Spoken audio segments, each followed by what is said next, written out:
Siente en tu interior la belleza de Teruel y disfrútala como solo tú sabes hacer. Ven y siente Teruel.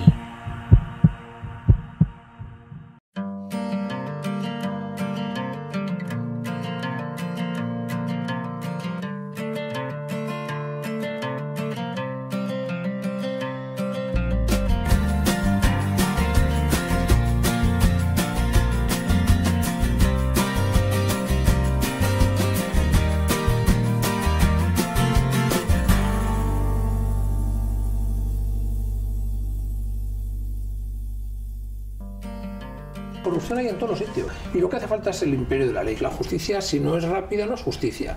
La justicia tiene que ser rápida, la policía tiene que ser imparcial, la Guardia Civil tiene que estar en su sitio y la sociedad tiene que estar vigilante. La gente tiene que pagar impuestos y la gente, una vez que paga impuestos, tiene que ser vigilante con lo que pasa con el dinero público. El dinero público, como se ha dicho por ahí, no es que no sea de nadie, es mío, es de cada uno de los que pagamos impuestos. Todo el mundo quiere colocar a un hijo enchufado. Todo el mundo quiere que le den una contrata o un estanco. Este es un país de estanqueros. Todo el mundo quiere un estanco, que significa que tiene el monopolio de una calle para hacer lo que tú quieres y los demás no. El que puede no paga IVA, el que puede se cuelan los toros, el que puede no paga la entrada del fútbol. No, esto al final es una sociedad como, en fin, es un país de pícaros.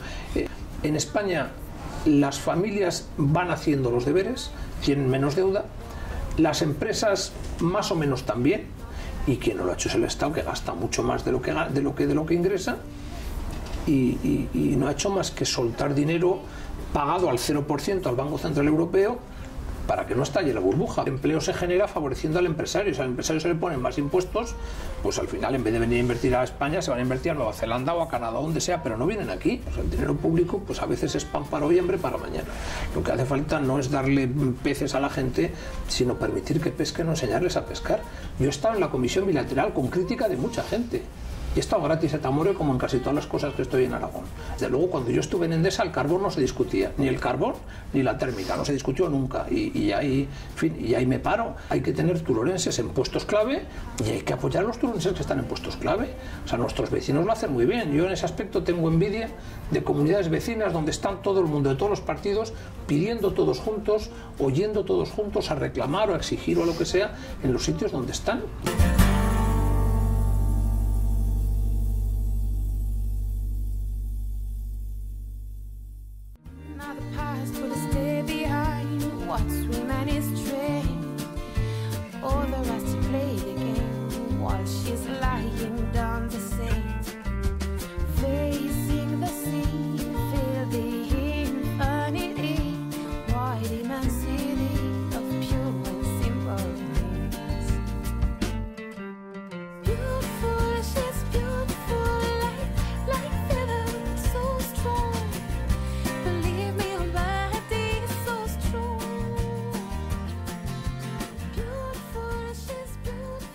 Bueno, señor Pizarro, gracias por recibirnos aquí en Madrid. ¿Qué vida lleva pues por estos lares? Trabajar, que es lo que hacemos los de Teruel toda la vida, trabajar.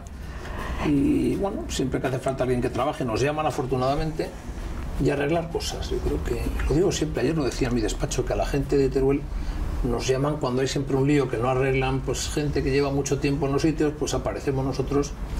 Y en el refrán ese de que más vale maña que fuerza, yo creo que en Aragón decimos que más vale fuerza que maña, aplicamos tesón, en fin, somos tozudos y ahí estamos, o sea, hay que trabajar mucho. Dice que, bueno, se están buscando a personas y se está llamando a diferentes sabios, diría yo, del mundo de la política y del conocimiento español en el momento actual tan difícil que estamos atravesando. Se buscan referentes y personas que puedan arrojar algo de luz a la situación que atraviesa actualmente el país.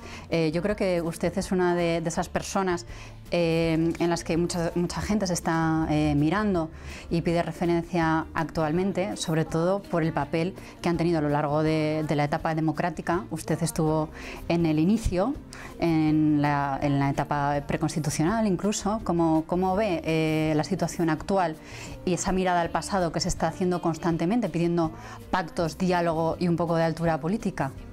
Otro día lo decía en una conferencia que di, y es que En Aragón somos pactistas, es decir, que ya en 1412 resolvimos primero la Concordia de Alcañiz y luego el Compromiso de Caspe, y algo como fue nada menos que la sucesión de Martín el Humano, donde ya empezaba a haber escaramuzas y muertes, se solucionó de una forma pactada, que es lo que hay que hacer. Somos gente de pacto, somos gente, están en la compilación aragonesa, en el artículo 3º, hay que estarlo pactado, el standum escarte, que es el cumplir los pactos, pactar primero, que en fin, cuesta llegar a acuerdos o a compromisos, y luego cumplirlos. Y yo creo que eso los aragoneses lo llevamos, somos gente de paz, somos gente que, en fin, que pone buen criterio, que pone orden, que pone pues calma en los sitios, y que trabaja mucho también, porque para conseguir esos pactos pues se trabaja mucho, ¿no? ¿Pero cree que existe ese talante ahora mismo a nivel nacional? Porque aragoneses no hay ninguno de los líderes políticos nacionales. Yo lo viví en la transición y lo hicimos. Yo estaba ya, pues llegué en la época constitucional, yo aprobé las oposiciones en el año 78, enseguida José Ángel Vil me llamó para estar con él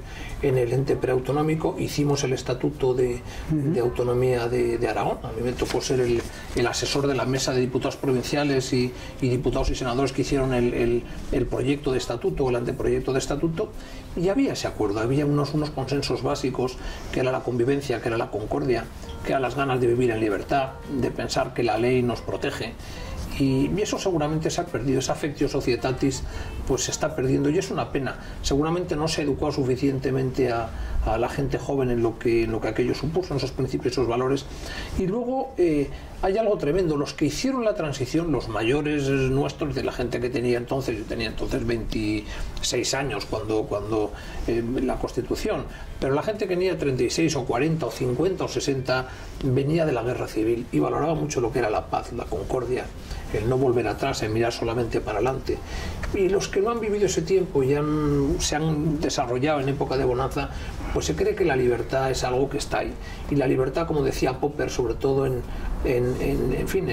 la sociedad abierta y sus enemigos, o en Camino de servidumbre, en Hayek, pues te das cuenta que hay que lucharla todos los días, hay que prestigiar las instituciones, hay que valorar lo que son los hitos o las referencias de una sociedad, que es el Estado de Derecho, los tribunales, el cumplimiento de la norma, normas bien hechos y respeto de unos a otros. Al final eso es lo que seguramente no se valora, y es una pena, Las instituciones de las que usted habla están en descrédito para la ciudadanía, principalmente por la corrupción. Yo creo que es una de las mayores fuentes de indignación social de la que han surgido nuevos partidos políticos, y no se está atajando, la justicia quizá no sea lo célere que debería.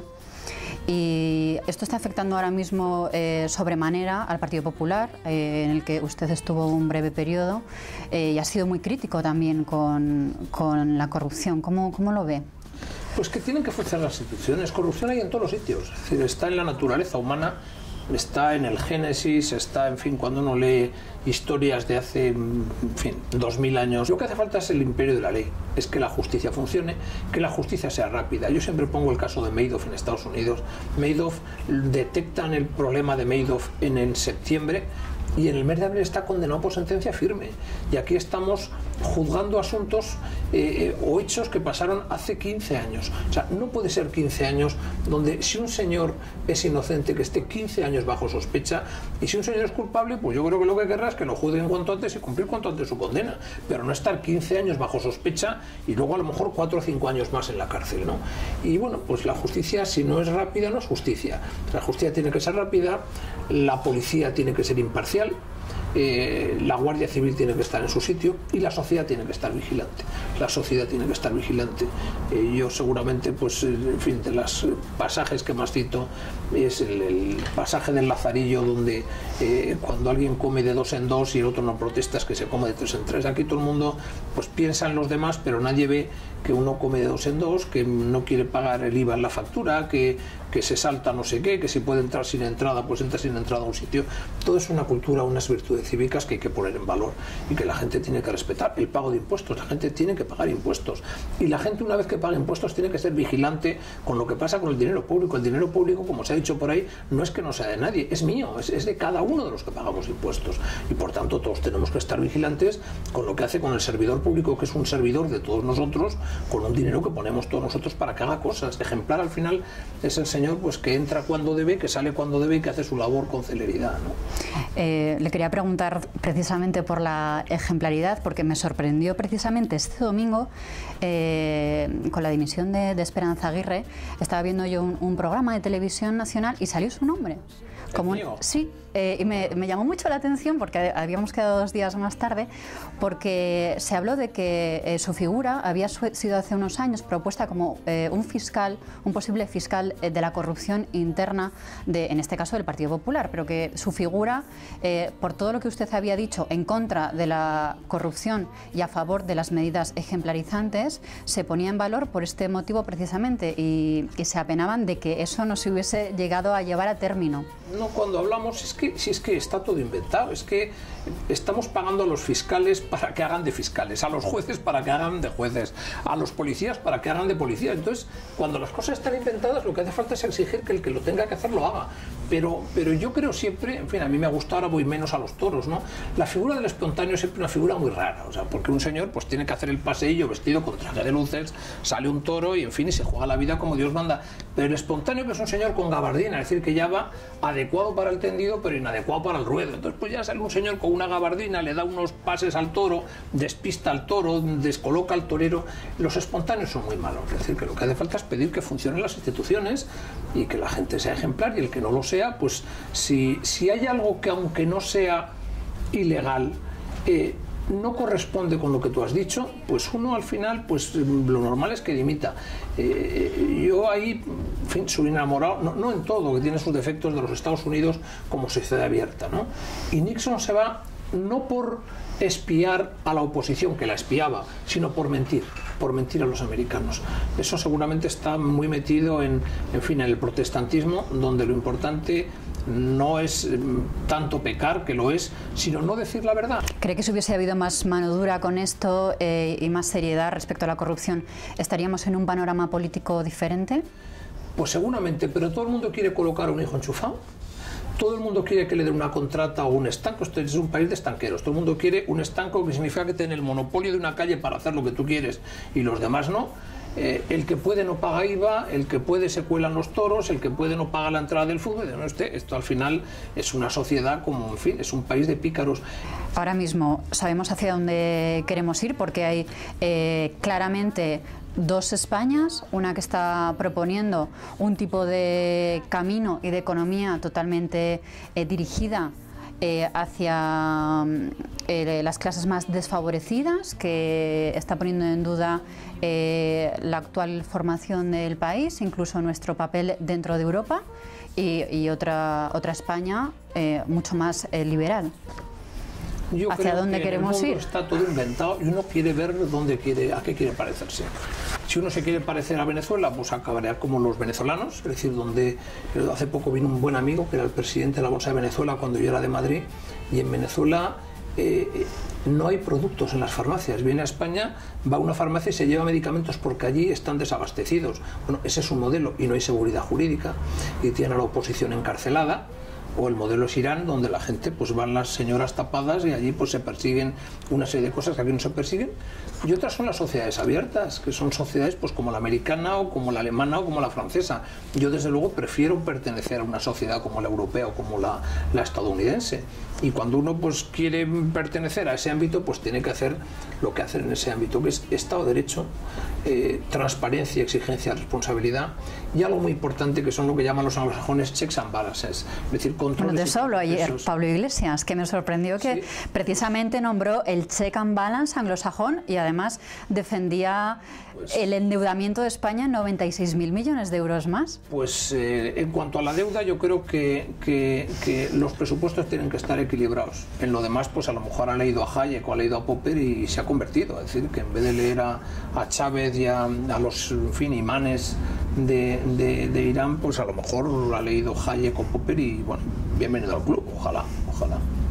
¿Cómo ve un futuro de España con un gobierno del Partido Socialista y Podemos? Hablo de política, no me meto en campo. Yo la política cuando... A nivel económico, quiero decir. Es que no quiero hacer juicios de valor sobre yo digo lo que digo yo, no sobre lo que harían los demás. O sea que yo por donde he pasado no he roto nada. Es decir, que ahí está la Bolsa de Madrid, que pasó de ser la 8ª o la 9ª europea a la cuarta y muchos días pasando a la tercera, ahí está la labor de Ibercaja, donde bueno, pues se puede ver cómo la cogí, cómo la dejé.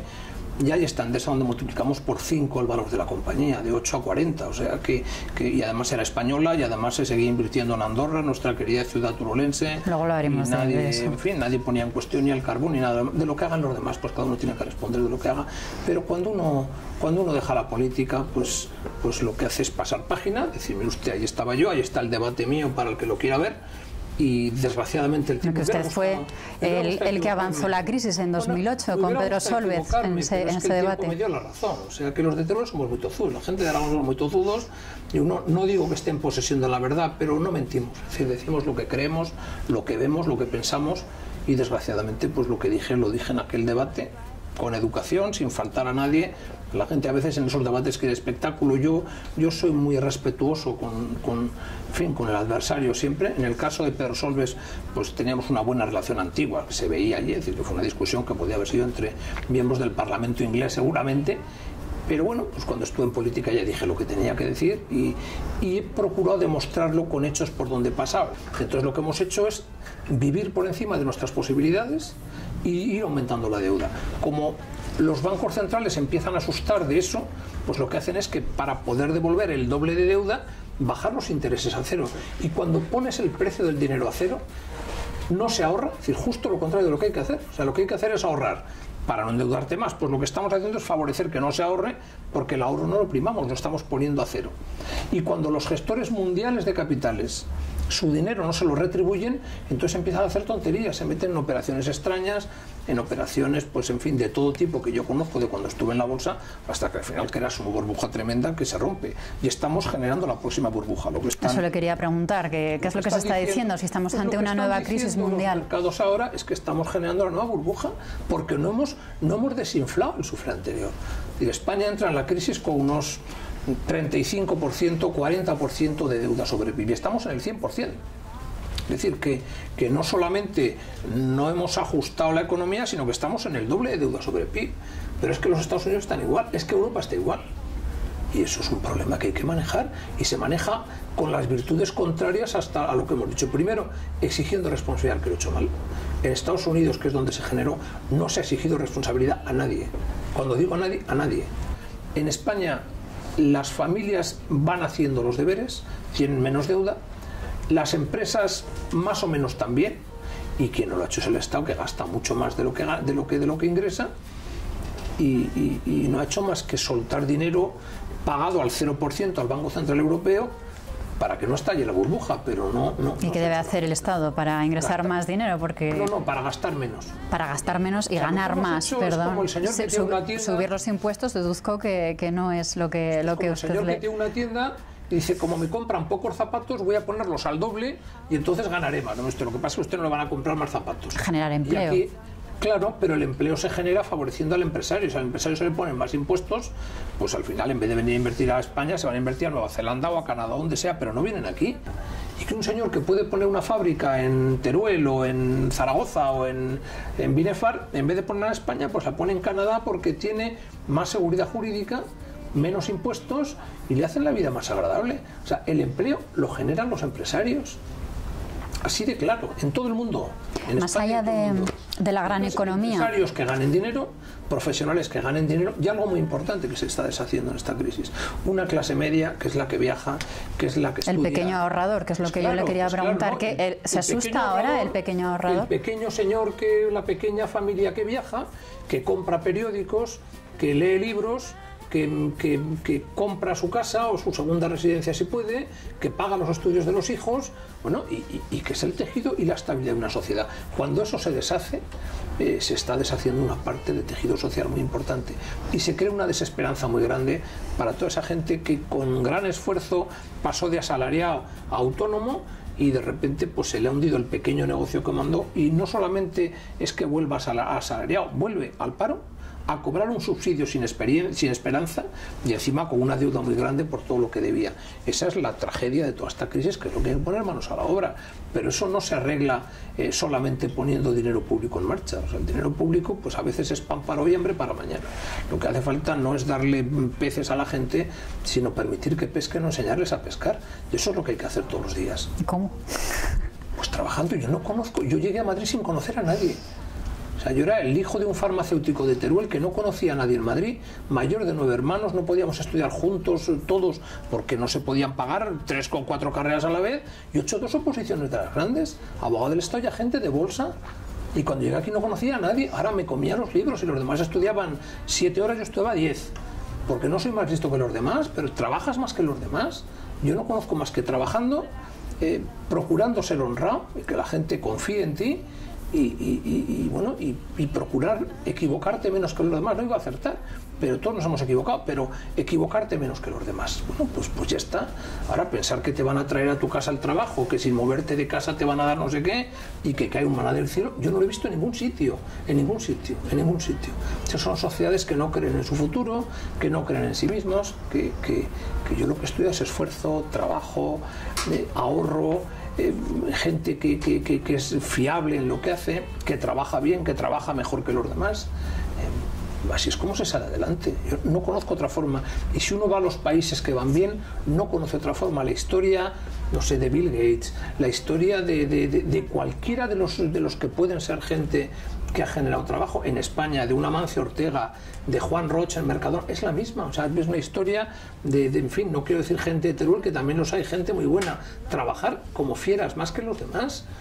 Tengo un amigo en Teruel que empezó conduciendo camiones y de una empresa pues que ha trabajado no sé cuántos miles de personas y ha estado trabajando, conduciendo el camión, vendiendo productos, yéndose al fin del mundo, no teniendo pereza, pagando sus deudas, animando a la gente. Si es que no hay otra manera. Tomás Pascual, a quien conocí, pues igual un señor que empezó vendiendo bocadillos en el tren de Madrid a Burgos y de Burgos a Madrid, y de repente tuvo la oportunidad de quedarse con una central lechera que estaba en suspensión de pagos, y hizo el Grupo Pascual. Pero es gente que cuando los ves, el común denominador, trabajar más que nadie, tener una confianza ciega en que van a llegar pase lo que pase y cumplir sus compromisos. Usted que cada vez que puede habla de Teruel, de Aragón, de la provincia de Teruel, al hilo del tema de las subvenciones, ya sabe que para la provincia ha sido muy importante, por entrar ya en terreno un poco aragonés, el Fondo de Inversiones de Teruel, que ha apoyado económicamente muchísimo el desarrollo de la provincia, pero sí que es cierto que quizá no se hayan hecho las inversiones necesarias o no se han sabido gestionar de una manera suficientemente positiva como para que la provincia tenga el empuje que debería. Yo puedo hablar de mi libro, como dice Fernán Gómez, ¿no? Es en el año 96 cuando se crea el Fondo para Teruel, que lo crea el gobierno de José María Aznar, que es el que hace también la autopista. O sea, que es que a veces no tenemos memoria. Es decir, eso lo viví yo en primerísima fila. Y se convenció al presidente Aznar que cuando se estaba dudando la autovía, si por la cuenca minera o por el Giloca o por no sé qué, pues de repente la autovía. Y el AVE a Barcelona, que no estaba ni diseñado. O sea, que Aragón y Teruel se quedan ya en los ejes como Dios manda. Y se crea un fondo para Teruel para compensar el que no está en objetivo 1 como está en Valencia, Guadalajara y Cuenca, así de claro, ¿eh? Y luego hemos seguido peleando por eso, Yo he estado en la comisión bilateral con crítica de mucha gente. He estado gratis et amore como en casi todas las cosas que estoy en Aragón, ¿eh? Y allí se ha conseguido del gobierno, en este caso de Mariano Rajoy, que siguiera el FITE. De lo que pasa ahora no quiero hablar, porque ya va a haber otro gobierno, pero hemos peleado por el FITE. Y el FITE ha ido a Motorland, y el FITE ha ido a la Fundación Albarracín, y el FITE ha ido a muchos sitios. Pero bueno, las cosas hay que pelearlas, hay que saber pedirlas, hay que saber tener influencia. Es decir, que yo no me pongo medallas de ningún tipo. Desde luego, cuando yo estuve en Endesa, el carbón no se discutía, ni el carbón ni la térmica, no se discutió nunca. Y ahí me paro. Bueno, hay que tener turolenses en puestos clave y hay que apoyar a los turolenses que están en puestos clave. O sea, nuestros vecinos lo hacen muy bien. Yo en ese aspecto tengo envidia de comunidades vecinas donde están todo el mundo de todos los partidos pidiendo todos juntos, oyendo todos juntos a reclamar o a exigir o a lo que sea en los sitios donde están. Y a veces pues resulta que uno está en puestos donde puede hacer cosas. Bueno, y encima parece que es que hay gente que le molesta que estés yendo a Madrid a utilizar la influencia que puedas tener por tu currículum para ponerla al servicio de tu provincia. Usted que habla de la política energética, que es un asunto en el que me gustaría hablar en profundidad, ya que ha sido presidente de Endesa y conoce muy bien cuáles pueden ser las posibilidades de la cuenca minera turolense. ¿Cómo ve la perspectiva? Porque actualmente hay una incertidumbre enorme respecto al futuro del carbón en España. Pues hoy hace falta primero que se investigue todo lo que esté la cuestión de las emisiones. El CO2. Me decían, claro, pero me decía el director de CIRCE, que es una persona con la que hemos trabajado mucho, sí, que el CO2 son dos elementos que son carbono y oxígeno, que no son, en fin, no son productos contaminantes. Pues habrá que analizar para ver cómo se captura el CO2 y cómo se transforma el carbono por un lado y el oxígeno por otro, pues en elementos que no sean agresivos. Y una vez que eso se consiga, que tampoco, en fin, espero que no sea tan difícil, pues bueno, pues una vez que captures no difícil, el CO2, no, lo que hacen falta inversiones públicas para apoyarlo.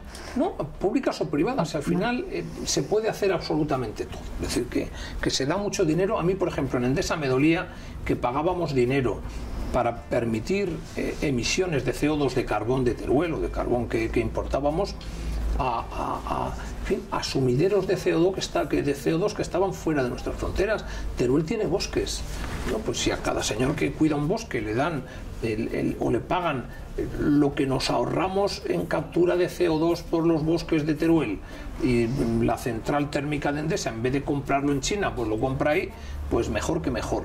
Y ahí yo creo que hay mucho que trabajar. Siempre he dicho, lo decía cuando estaba en Endesa, lo sigo repitiendo, que el mundo lo estamos salvando los turolenses y los leoneses, porque claro, resulta que la mitad de las emisiones de CO2 son coches y casas. Bueno, pues búsquelas en Madrid, en Barcelona, en Shanghái, en Pekín o en Nueva York, pero no las busque en Teruel, donde tenemos densidades de 2 habitantes por kilómetro cuadrado en el Maestrazgo o en la Dormida. Usted no me diga usted que ni en coches ni en casas estamos contaminando. Cada vez que cambio de trabajo, pues cuando dejé, en fin, la bolsa, pues hombre, la miras lo que pasa todos los días, pero ya no sé lo que pasa en la bolsa de Madrid. Cuando dejé la caja, aunque nunca la dejas, pero en fin, ya pues la llevan otros, y en Endesa pues la llevan otros, y lo que uno puede hacer, el que mira para atrás se queda convertido en estatua de sal. O sea que ya, pues no sé cómo están las negociaciones. Alguna vez me han pedido alguna cosa, tanto en fin, la gente de Andorra como la gente de Endesa, y por supuesto he ayudado todo lo que he podido. Es mi casa, ha sido mi casa y es mi empresa, pero ahora ya hay otros que lo llevan y con otros intereses y con otras prioridades. Es decir, que no es lo mismo tener la sede en Italia que tenerla en Teruel, donde la teníamos de verdad. O sea, la sede estaba en Teruel, no estaba en Madrid.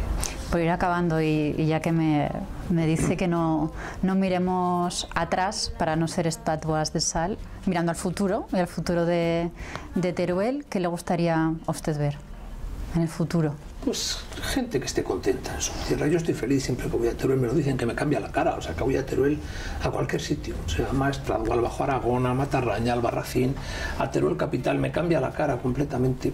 Gente que esté tranquila en su piel, que esté contenta, que sepa competir, y hay casos, pues ahí está todo el Matarraña, algo hicimos para que aquello fuera bien, que es un diseño, pues nosotros invitamos desde Endesa a los alcaldes del Matarraña que fueran a la Toscana para ver qué modelo se podía hacer allí. Ahora, los modelos son incompatibles unas cosas con otras. No puedes tener malos olores al lado de un hotel de 5 estrellas, tienes que tener servicios adecuados de sanidad y de todo lo demás, medio ambiente no contaminado, productos. Bueno, esto solo tenemos, ¿no? La cuenca minera, tenemos que ver qué hacemos con el carbón, si es que el carbón tiene que servir. Teruel hemos una provincia de no más de 200.000 habitantes, con algo muy importante que es territorio, que es uno de los bienes más escasos que va a haber. Teruel es una provincia que está rodeada de 20 millones de habitantes o de 15 millones de habitantes, incluye el sur de Francia, que buscan territorio no contaminado, medio ambiente, sitio donde se vive bien. Hay mucha gente que se empieza a establecer en el Matarraña, pues extranjeros que van allí, que claro, están con su internet trabajando sobre el fin del mundo. Gente que esté a gusto. Yo estoy a gusto en Teruel y desde luego pienso estar allí en cuanto esté jubilado, ¿verdad? Pues mire, un amigo suyo turolense, además, con el que estuvimos en la anterior entrevista, José Ángel Biel, le ha dejado una pregunta que quiero que vea a ver si la sabe responder. Nuestro próximo invitado el mes que viene será Manuel Pizarro y nos gustaría que proponga una pregunta para hacerle. Una pregunta muy sencilla, mi amigo Pizarro, casi amigo desde la infancia. Yo le preguntaría quién fue su primer jefe. Yo creo que con eso es suficiente. Espero que conteste bien. Mi primer jefe fue el mismo, fue José Ángel Biel. Hicimos juntos muchas cosas. Hicimos las bases de la administración preautonómica, hicimos juntos el Estatuto de Autonomía, pasamos juntos con Pepe Esponera, que era de Híjar, en fin, el 23F, donde no se quedó nadie más en el gobierno de Aragón. Éramos 3 turolenses haciendo un manifiesto de defensa del Estado de Derecho y de las libertades y de todo aquello, 3 turolenses, él con Pepe Esponera y conmigo. Y bueno, es un jefe, sigue siendo jefe, le sigo llamando jefe. ¿Qué tal jefe? O sea que somos amigos de toda la vida. Y eso es lo que queda en la vida. Cuando pasas, pues quedan las buenas personas con las que, en fin, te has encontrado en el camino, has congeniado.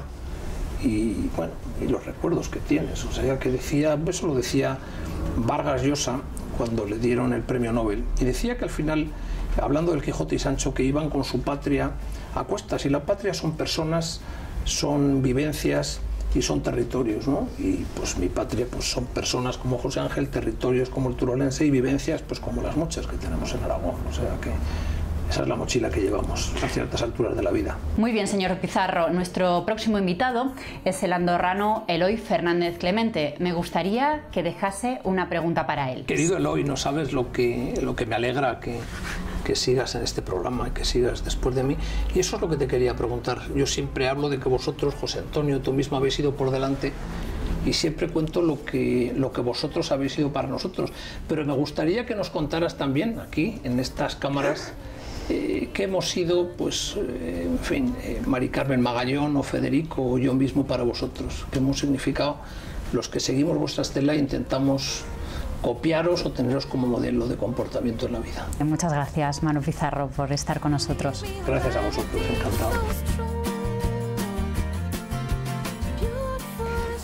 La vida no regala nada a nadie, y mucho menos a los turolenses. Así lo defiende Manuel Pizarro, quien se sigue levantando todavía de noche para ir a trabajar al despacho de abogados Baker & McKenzie, del que también es socio. Para Pizarro nos vienen unos tiempos convulsos en los que va a ser clave la contención del gasto y también el esfuerzo individual.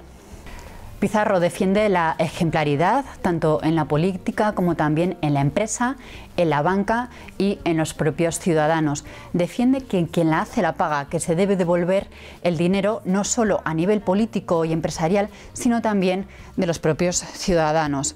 De salida ya de la política del Partido Popular y de Endesa no se quiere mojar ni en una cosa ni en la otra. De lo que sí quiere hablar es de Aragón. Se le llena la boca para hablar de su comunidad autónoma, especialmente de Teruel. Dice que él apoyará en todo lo que pueda a su comunidad autónoma. Insiste en que la solución de España está en una actitud y unos valores de pacto y de concordia y compromiso, como los que precisamente se pusieron en valor aquí en la comunidad autónoma de Aragón. Y cree que con la tozudez aragonesa uno puede llegar donde quiera, siempre que lleve por delante los valores del capital, del ahorro y también de la justicia.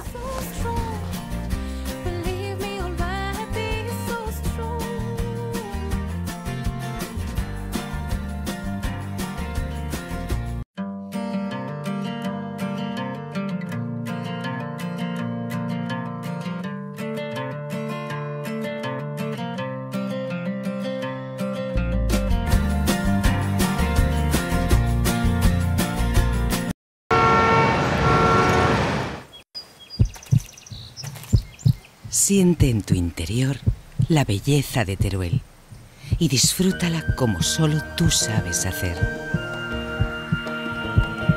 Ven y siente Teruel.